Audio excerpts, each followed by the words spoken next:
Welcome back to the channel. The bye week has now came and went, and Dallas came as close to picking up a W as possible, with rivals losing, and of course, the Cowboys coming back, what seems to be healthy. Most important, Dak seems to be healthy and will play. Right now, Dallas is in prime position to take the East and run with it. But first things first, the Minnesota Vikings. With Minnesota, I think they're better than the record would show, with tight games against Arizona and Cleveland. On offense, they're still talented, but on defense, it's a bit more questionable. I'd say Dallas has the upper hand, and how could you not? The offense is clicking, the defense is opportunistic, and there seems to be a certain way about this year's group. But let me not get carried away. So to give some proper perspective and pretext and do a deeper dive, I want to bring in a special guest. They're all over Twitter, NASCAR aficionado, co-host of the Double XO show at Starboys Network. Please welcome Camber to the show. Camber, what's going on? Hey, how are you? Thanks for having me on the show. This is amazing. Hey, thanks. Thank you. Honestly, thank you for making the time and coming on. I appreciate it. So actually, you just wrapped up a show, right? Did. Yeah, Zach and I just finished up the Double XO show, doing a little talk about the Vikings and had a couple other fun things we threw in there. I guess that would be surprising. You can tell us a bit, about that later. But before we get started, how can we find you on Twitter and the website with Zach? How can we find you guys? You can find me on Twitter at TOO_MuchCamber. And then you can find me over there at the Starboys Network. And on YouTube, if you go over there and hit that sub button for us, and we're at the Starboys Network there. All right, guys, you heard it first. Make sure to sub that network at the Starboys Network. Yeah. And again, please. I'm your host, LP Cruz, and you guys can find me at SDQ Flight Crew. Cam, so if you're new to the show, kind of just giving you the rundown. So I always start with the Cowboys defense versus the opposition's offense. To highlight some matchups we can exploit and where we might be in trouble. That all makes sense. Starting with the Minnesota O-line. Just what are your initial thoughts on that group? I feel like there's a little bit of weakness in the interior portion of it. Ezra Cleveland is one that really comes to mind. I don't think that he really creates a punch, that he doesn't have a good anchor, and there's no push for that run game there. So definitely somewhere that I'd be looking for Micah to hit the A gap on. And that's kind of the one thing I saw too. I saw it's him and Udo. And for me, these guys are kind of unknown. So I'm still learning who they are myself. So I kind of wanted to bring you on to kind of explain a little bit more. So you would say that there's a weak link there, right? You're saying that would be Ezra Cleveland as a weak link.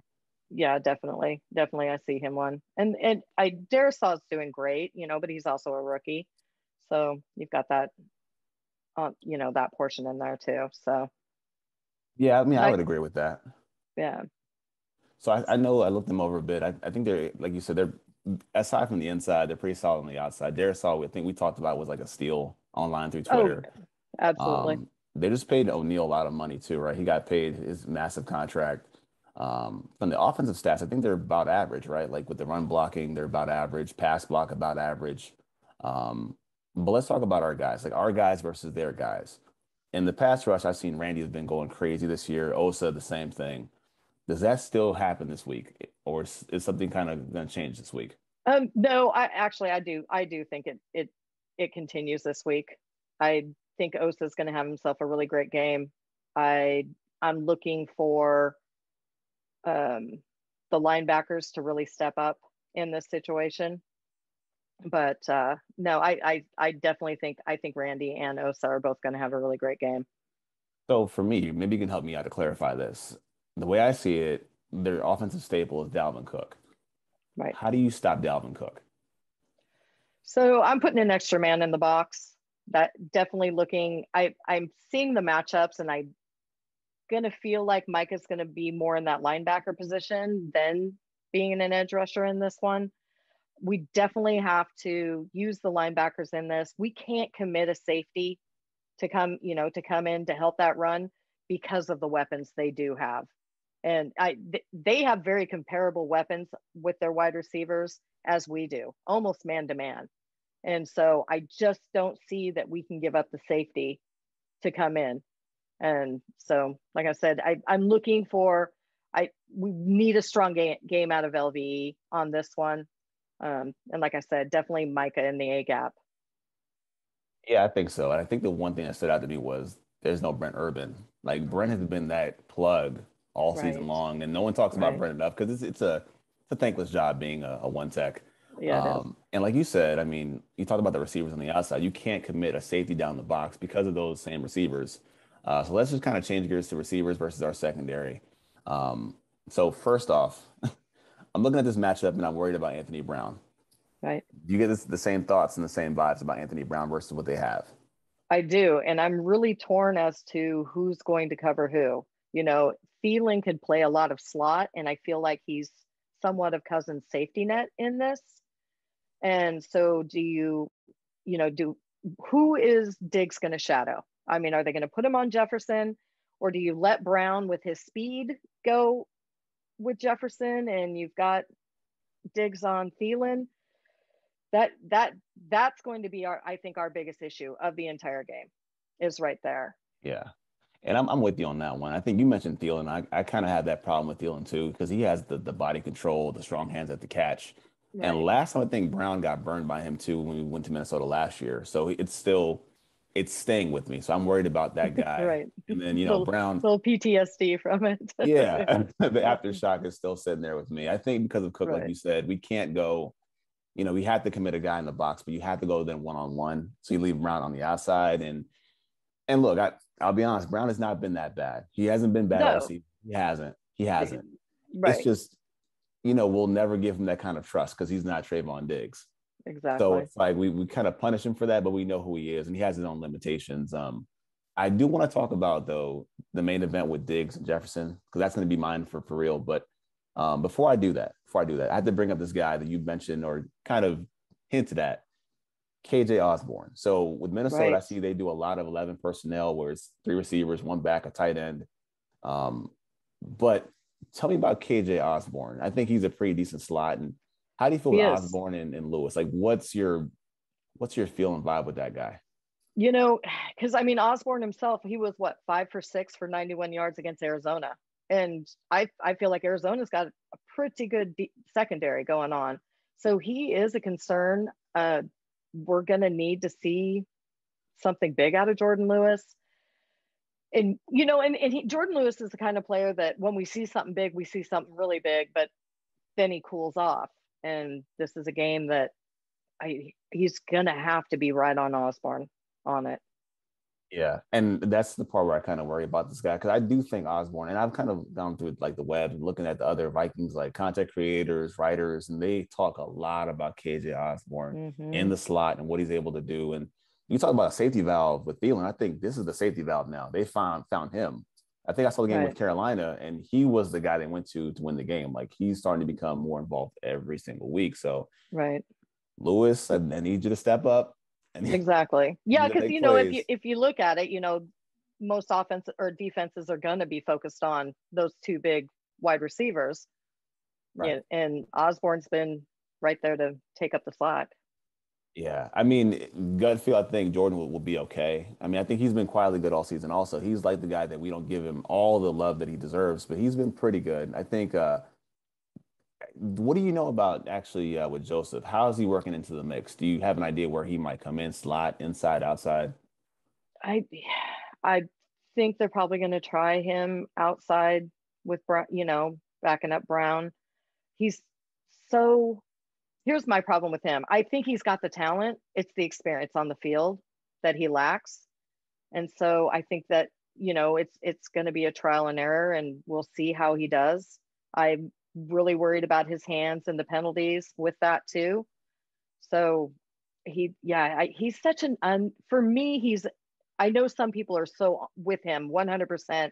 He's going to be the new guy. He's going to be our new, our starting corner by the end of the season. I just can't say it at this point because there's too many unknowns. It's fair. I mean, yeah, it's kind of reminiscent of it. I mean, because you go back a long time. It's like when we had Scandrick and Mike Jenkins coming in the same year, and you wanted one of the guys to strangle that job at corner 2. You wanted him to take the job, and we had to give him the growing pains. Well, I can't give you that if you haven't played yet. It's week 8, and I haven't seen you at all. I don't think he played much he played 1 game in preseason 2, I think. Yeah, it wasn't many. It wasn't many. So it's like one or two at the most. Yeah. And that's the thing. Like, and can we afford that? Can we afford that right now that we're on this run?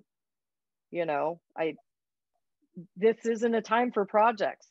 This is our run right now. You know, we're facing 20 plus free agents next year. We don't know what this team's going to exactly look like next season. And we're gelling now, and this is working. I don't know how much of a chance you give him. The problem with that is, knowing what we know about Stephen Jones, that's Right. exactly why he's going to play. Because you Right. have to kind of play 1 year ahead. So they're Yeah. playing chess versus, playing to win. So even Right. now, and there's one topic we'll talk about that fits that theme so well. We'll talk about it, so I'll save it for later. But I think that's kind of my issue is, what do you do? I think you have to go with the guys that got you so far to 5-1 anyway. But Right. it's going to be a major concern for me. It's what we do with this guy, Joseph, coming in, how you work him in. And that's just one thing in general. But the main event, Diggs and Jefferson, I'll let you take it, but tell me what you think happens with this matchup in this game.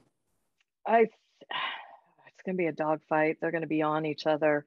I love that Diggs builds up speed as he goes. You know, he's not quick right off the go, but he'll, I see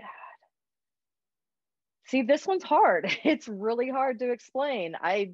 You don't know what's going to happen, but it's Diggs, and for some reason that man can find the ball, and we're going to really count on that. Cousins does no is not very good under pressure whatsoever. He's horrible under pressure. I think he's, what is he, like at 45%. And when that happens, when he's under pressure, his mechanics go out the window and those throws are bad. So, and we know that Diggs benefits and totally capitalizes on those bad throws. So I'm seeing that's going to be a major portion of this matchup with those two.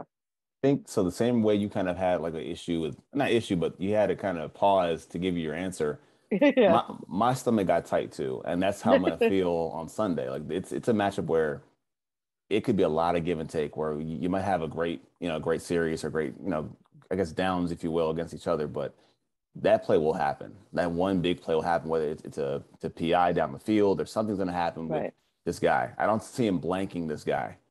Like No, Jefferson's a no, he's a post no, receiver. He can change direction. He's a very smooth player. Like he's no, yeah, upper tier.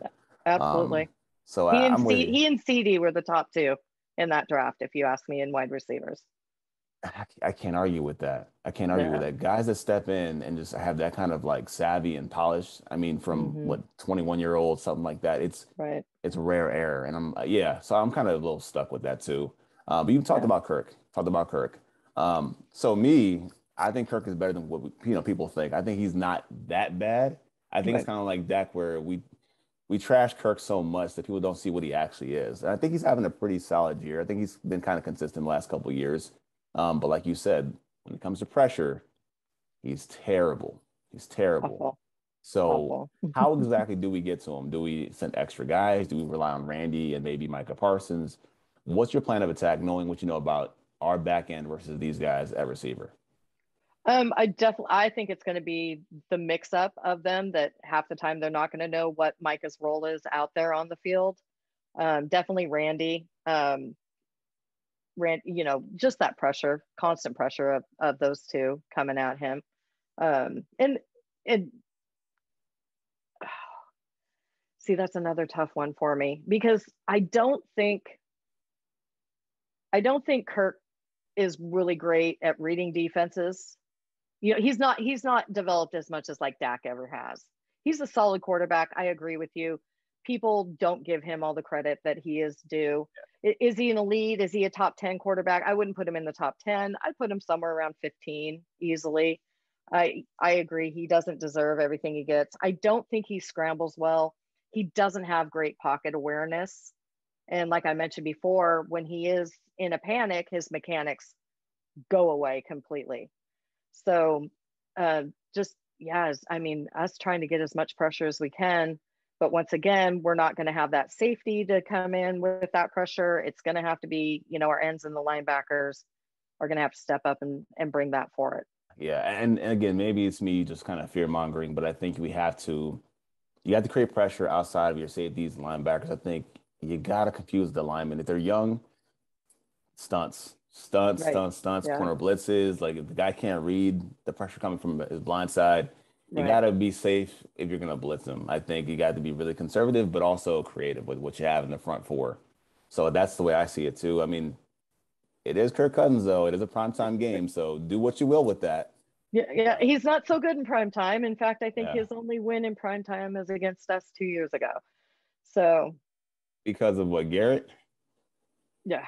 Oh, yeah. Okay. Well, thanks for the reminder. I appreciate that. I was at that game and felt that pain. So thanks for passing that forward. I appreciate that. Welcome. So You're welcome. I can still hear that skull in my back of my head as we were leaving the stadium. Well, you're going to hear it this weekend, right? Because you're going up there. I am. I'm going to be up there and representing. So, but yeah, that horn. I'm going to be hearing that horn. But I get to check another stadium off my list. So it's going to be pretty cool. Always a good thing. Yeah. All right, so let's just shift gears from our offense to their defense. Now, with us, I think that Lyle, we would say, right, because now there's drama with the O-line. I don't know what's going on. You can probably break this down better than I can. But how do we come out with our linemen? What's the starting five? What do you see happening? Because this is now a story out of nothing. And why is it a story? Right. I think that we're going to start with our five we have been for the last 5 wins. I don't see them changing anything up initially in the very beginning. I mean, I know that we've heard that, they're moving McGovern here and that, that they've, Williams is out of that lineup and all that. I honestly think that we're going to go in and start with our normal five. I don't think they're going to change anything up from there. I say normal. Define normal for me. The five that we've had the whole time was Steele and Steele stays. Steele stays. Steele starts. And Lyle sits. And Lyle sits. Yes, absolutely. This is what you expect. This is what you want because that's what I expect. I want Collins there at the end. We all know his talent. We know exactly what he is.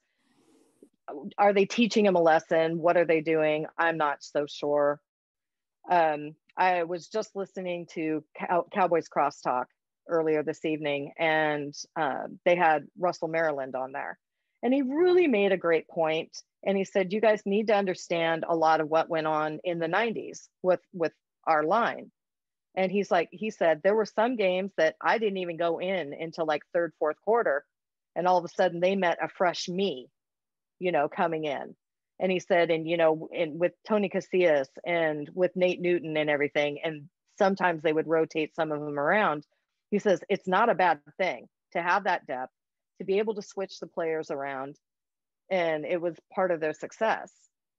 So, I mean, if they see a fresh Collins late in the second, sometime in the third, it's not a horrible thing for us. It's not ideal in my world because I'd have him in his position starting, but I think it might be him not playing for the last 6 weeks, and that. So I would love our best 5 players to be on that line, but the Cowboys are going to do what the Cowboys do. I mean, so, and this is me probably playing devil's advocate. We've had like honest conversations about the NFL, what's narrative versus reality, what's perception, versus what you should be doing anyway. And of course, you watch football, they drive the point home of offensive line continuity. And you're saying that even though we expect linemen to have continuity and just a chemistry, they can just flip that in the middle of a game and say, hey, here's this right tackle out of nowhere. Well, I guess. Weird, right? It is weird. But, McCarthy used to do that at Green Bay, didn't he? You tell me. Yeah, I'm pretty sure that he used to do that at Green Bay. So, I mean, this may not be a whole new thing to him to have to do. Now, I think it is for Kellen. I don't think that's anything that was in Kellen's, bag. But,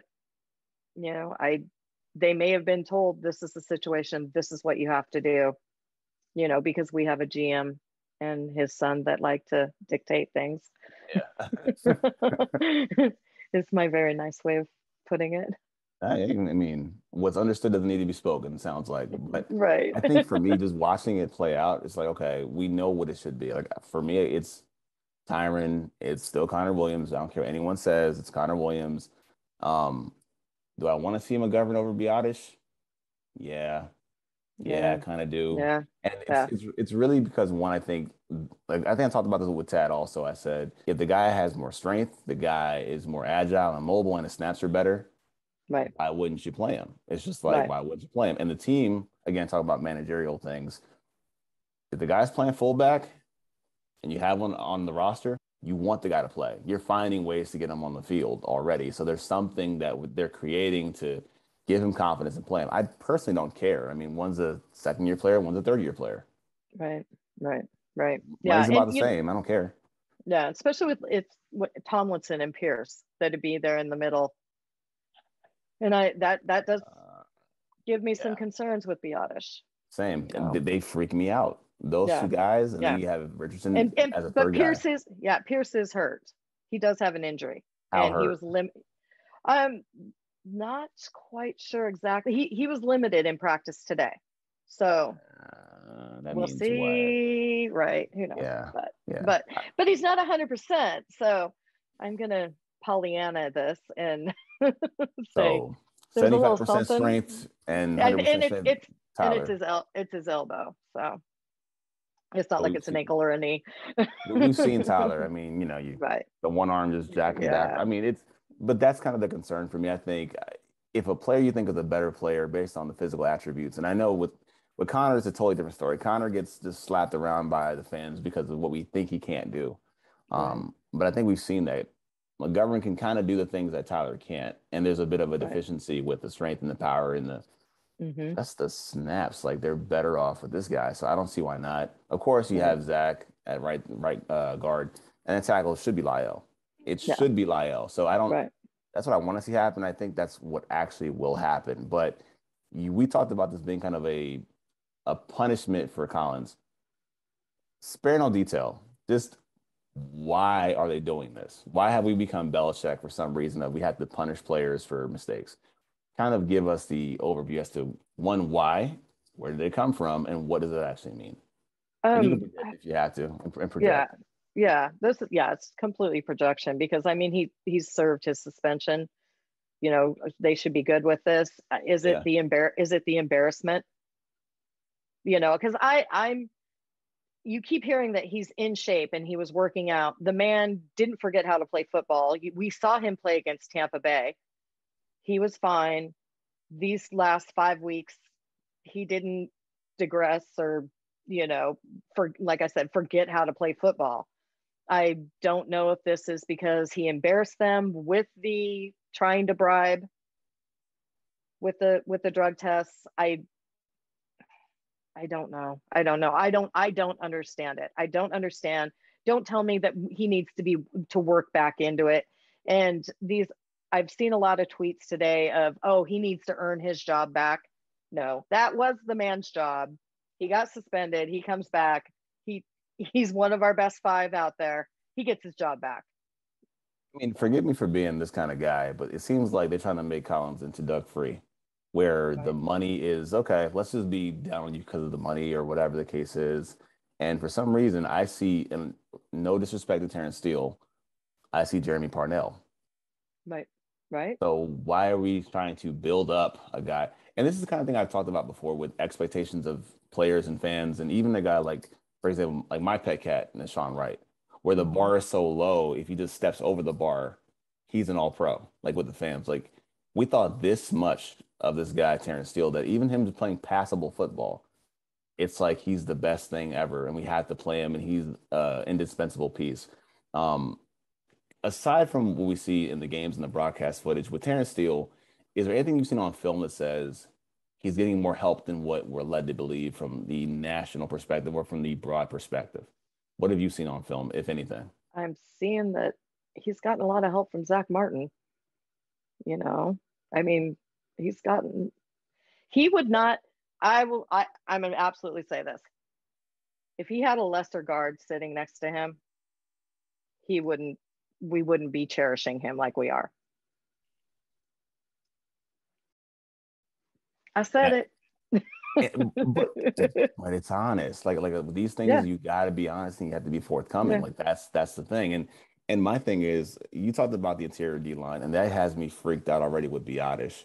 right. But then going from the inside to the outside with these guys, like I'm not really worried about like Daniil Hunter and Everson Griffin.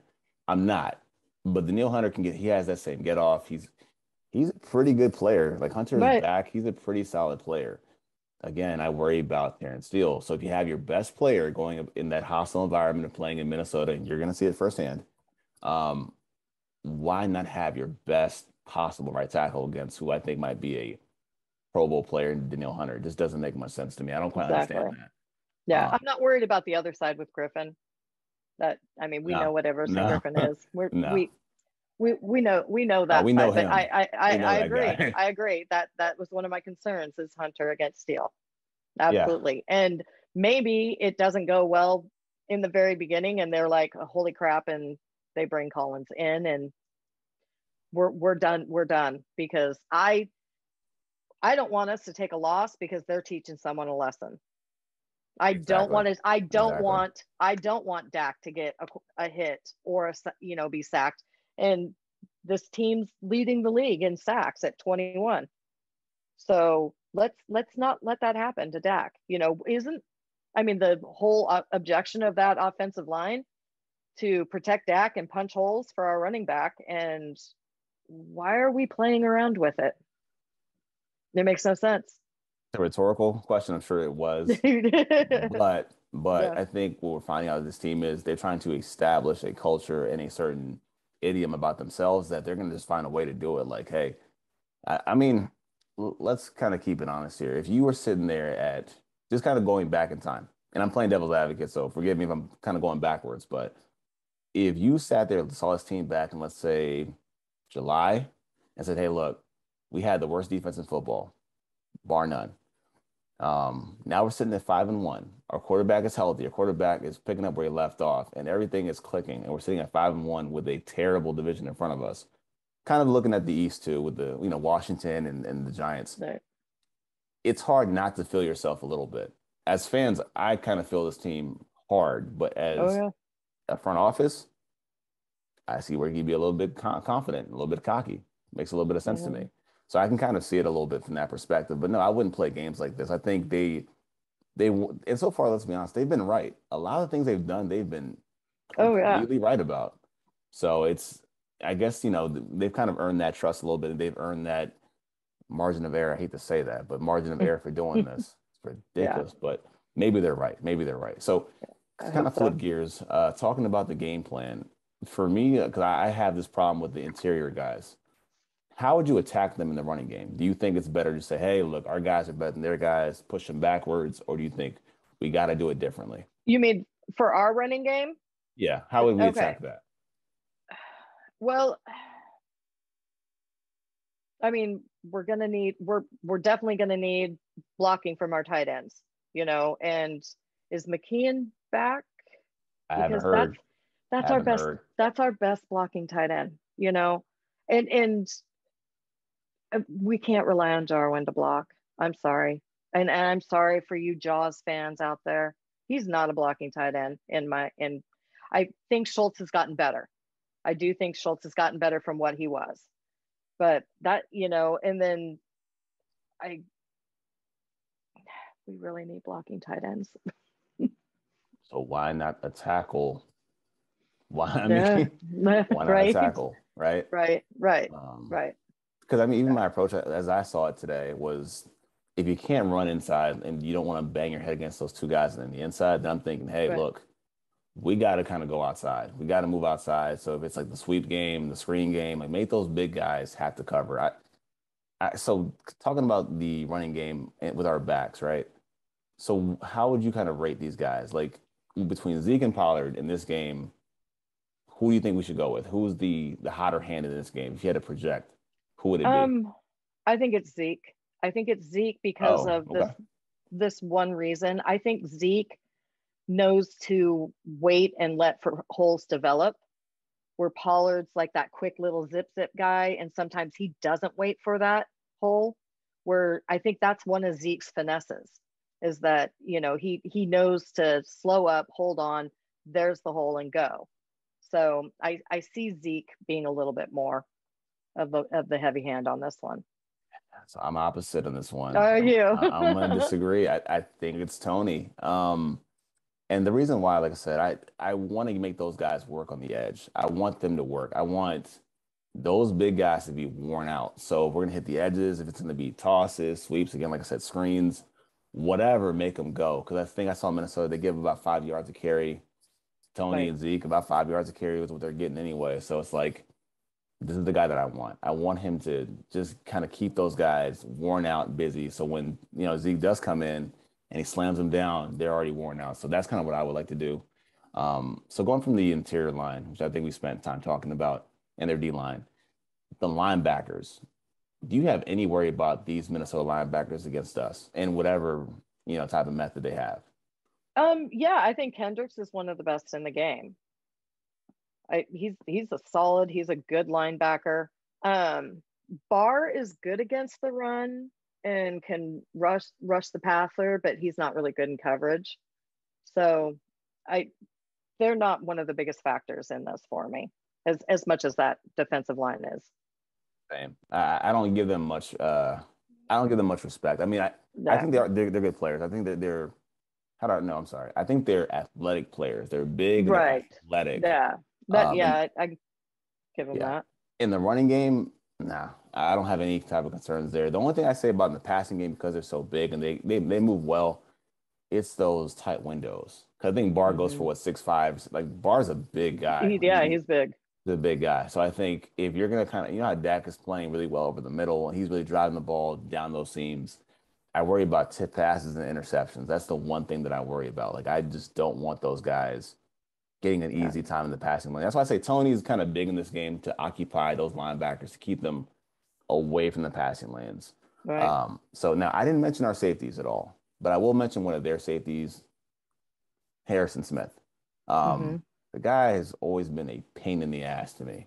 And, right. But I mean it as a compliment. I do mean it as a compliment. Like the guy can come down the box in short yardage. He can be like an extra linebacker. He can play the robber role. Right. He's got great hands. I don't want this guy making any plays. So I need that to kind of look him off and get him out of the way. But is there any guy in the secondary for Minnesota you have any thoughts about that you're looking at or has your attention besides Harrison Smith or anybody else like that? No, in fact, that's where I think we're a little lopsided where we do have Diggs. I don't see they have that player, especially with Peterson being on IR. So Breland has struggled so far this season. What else is new? right. Yeah, I should say continually. So if he's on Coop, who's on CD? We know what Xavier Woods is. He's still there? Yeah. Starting? I believe, yep, he's their starting free safety. Oh, okay. So I don't see much of a problem on that. Yeah. He won't go 100% every play. So right. Nope. You cannot ask that of him. That's asking too much. Okay. So no worries there. So we're good on the secondary for Minnesota. Yeah. And that really, I mean, if it's Gallup, or if it's Brown or if it's Wilson in there on that third receiver, I mean, they're going to be focusing on the others and they don't really have players to focus on the others. So I see that we could really air it out. All right. So lastly, Dak. Yeah. So what do you expect from QB1 in this game? Just gut feels. His usual 150%. I don't expect anything less. I mean, that man's a leader. He's gotten so much better at reading defenses. I watched a game from like 3 years ago. Yeah. I watched, I think it was a couple of days ago. I watched a game from 3 years ago, and just to see him be able to read a defense now, it's beautiful. And, and he's got the second best release time behind Brady in the league right now. So if he's firing that ball off, I'm expecting a huge game from him, but nothing but excellence from number 4. I think at this point it's expected. Like you expect it every week. And Don't Right. mind me. I have him in fantasy, so I'm gonna be kind of biased. So do I. Anyway. Yeah, I have him in a couple of Um, mine. but it seems like even with Minnesota, I think they have not seen this kind of firepower all season, unless we talk about Arizona, which Right. even in that game they gave Kyler 400 yards. So it's Right. like No. more of the same, I would say. Plus, minus, like you said, no Patrick Peterson. And Right. with Dak, I mean, there's not many more things I can say about him being elite and being great. Like, it's so many things we could talk No. about with Dak Prescott. He's at that level. So No. he's upper tier for sure. So you're I saying think what, 450? sure. Yeah. Yeah. I'll take that. I think we may see, like, if he does have to scramble and he's on a run, that we'll see a slide and we won't see that normal Dak go for it. Maybe because of the calf a little bit. There might be a tiny bit of that, but I think that's been the one thing though that I haven't seen much is that he hasn't been much of a runner this year. I don't think no, we haven't seen the read option in the red zone either. I don't think I don't think, yeah. it's been pretty Well, straightforward. our red zone is a bit of an issue, but No, you know what? I didn't have it on the script. So for those no, listening, sorry, I threw that in. no, you're good. You're good. You're good. So for those listening, when we do this, I normally send off a script and we don't kind of exchange notes until the show comes on. But do talk about the red zone though. We've got to get better. It's horrible. What was it? I I think we only, what was it on the New England game? Or maybe it was the one Two of before five. that. 2 of 5. Yeah. Yeah, 2 of 5. Yeah, I was Two gonna of say five. we only had two. Yeah. It's we are making these games closer because of our red zone efficiency. Some of these games would not have even been anywhere as close. I think again, if you introduce Dak more in that run pass option, and I don't mean Mm-hmm. that in the normal sense. I mean like really, Right. and like incorporate the read option for Dak. Like make them have to see it. It's not coming. And I had a problem with some of the plays against New England too. I think it might have been either a 2 point conversion or some play like that where Mm-hmm. it was like a pop pass on a jet sweep to Pollard. I don't like it. Right. Like Dak's the guy. Dak needs to have the ball in his hands. We need to kind of figure that out. You talked about the tight ends, and I mean, I think Massey showed us the clip of Jarwin blocking in the red zone where he just blocked into Yeah. the back of Tyron Smith. Like Right. those things are still problematic, and you have to figure out what that issue is. Do you want to run more? It's hard to kind of diagnose too because within the 10-yard line, the down and distance on first, second, and third goal is so important and paramount. Mm-hmm. So it's like I don't know how you fix it, but you have to figure out what's going to work for you guys. And yeah, that's again with these guys on the interior, it's going to be a major problem. Plus, again, you bring down Harrison Smith near the goal line, it becomes a big problem to settle with. Right. So Right. I Right. agree with you. I agree with you. But overall, I think they'll be okay. So for this game, you have to pick a player of the game on offense and one on defense. Okay. So on defense, I'm going with Osa. I think he goes off. It's just a gut feeling. I don't have any real reason for it. I just feel like, I think each game we're starting to see a little bit something a little different, a little bit more finesse out of him. And I think this is going to be a great game for him. I think he's going to enjoy harassing Kirk Cousins. Numbers. Give me numbers. We need numbers. Stats. Oh, you want how many sacks, huh? I'm going to give him 2 sacks. I gave 2 Randy sacks. 2 sacks last time. I'm going to give Okay. 2. I'm going to give him 2, and I'm going to give him 3 quarterback hits. 2 I say he sacks, goes. 3 quarterback hits. Yeah. Yeah. Sounds good. Has he won an award yet, by the way? For Ha- has he like defensive rookie of the month, anything like that? No, and this could be his Deserving. week. Deserving. Yeah, exactly. This Oh week man. we'll give it to him Okay. this week. Yeah, Okay. yeah. Offense. What do you got? Offense. CD. Who's going to cover him? Alexander. Mackenzie Alexander. That's who they're probably going to have on him. Come on. Man, Mackenzie Alexander. See, I wish I had CD in So fantasy. I don't. I do. So, Oh man. but yeah, no, I did. I tried to look at matchups on it, and I was like, Alexander on CD. Yeah, that's Yeah. cook time. That is Yeah. just cook Yeah. time. Yeah. So All right, so I'm gonna flip yeah. mine. So for offense, I took Amari Cooper.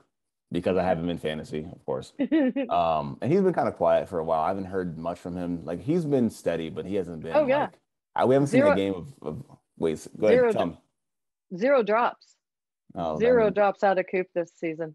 that's Coop is pretty good. He's Oh, not bad. He's not he's all bad. right. He all I, right. I want volume. I need Yeah, volume. yeah, Look, I need fantasy points yeah. and points. But I say he's been really quiet though, because he hasn't had that game of like 180, 160. Like we know he can just go off. Week one, he was fantastic, but since then it's been kind of quiet. So I'm saying like 110, 115 for a touchdown. Um, Defense is going to be really random, but I'm gonna say Malik Hooker just because we haven't Oh, seen it. It's, right. I mean, I think he has to play a part in this one. If Kirk is going to throw terrible passes over the middle, someone's got to catch him, and why not Malik Hooker? Oh yeah. So And we I'm gonna know go with we that. know he likes to do that. I mean, he was a ball hawk. So Give me that. So I'm gonna go with Malik Hooker. nice. I like that one. So for a score, you gotta give me a score. Okay, so I originally had it at 28-21. And then Zach on our show that we just did, he started talking about he was like, "Do you think it's going to be that much of a defensive dogfight?" So I may up it a little bit more and say more like I'm going to say 38-24. Yeah. Kind of giving Kirk a lot of credit there, huh? Um, it's it's that concern of Brown. Uh, Fair, You know what I'm saying? fair, It, fair. it that it's that and Cook. You know, I had to weigh in those two. Uh, So sorry. Confession. I Yeah. also have him in fantasy as well, so Okay. Okay. there's that too. Right. For a score, I'm kind of there. I think they're going to put up points. I think they're both going to score a lot of points in this game. I mean, comparatively, score a lot of points. Um, I went Cowboys 30, Vikings 20. Um, Okay. I think we'll get a couple stops in the red zone. Kirk will just kind of throw it out of bounds and kind of bail us out on a deep red zone drive for them. So we'll see. I mean, actually, Right. you'll see because you'll be there. So Yeah. that Exactly. sounds cool. Yeah. All right, but before I get you out of here, is there anything you want to add? I mean, nothing. I mean, I was just going to mention I'm really excited to be at the game. I will be wearing the Lucky 88 t-shirt that I've worn for the last 5 games that we've won. I am taking one for the team. It's only supposed to be in the 40s, and I will be in a t-shirt, but I got to do it. So, Repping. Appreciate it. Out there repping. gotta. Cam, again, thanks for coming on. But before I get you Yeah. out of here, how can we find you on Twitter and whatever platforms you got going on besides that? On Twitter, I'm at TOO_muchcamber. And then you can find me at the starboysnetwork.com and on YouTube. Hop over there, hit Starboys Network, hit that sub button for us. Click, We're building click, some click. really great things. We've got some great writers that have come on board. We've brought on Adam and Mark with Talking Boys with the boys. And so we're starting to do some good things. Great dudes, great dudes. And Yeah. shout out to Massey also for being on Oh, that yeah, network. So absolutely. shout out to you Yeah. guys doing your thing. But Camber, once again, thank you for coming on, making the time. I appreciate it. Cowboys Nation, we appreciate it. And again, guys, if you like this video, leave a like. If you love this video, hit that sub button for more like this one. So for our special guest, Camber, again, thanks for coming on. Thank you. Guys, MLP Crews, as always, Cowboys up. Peace.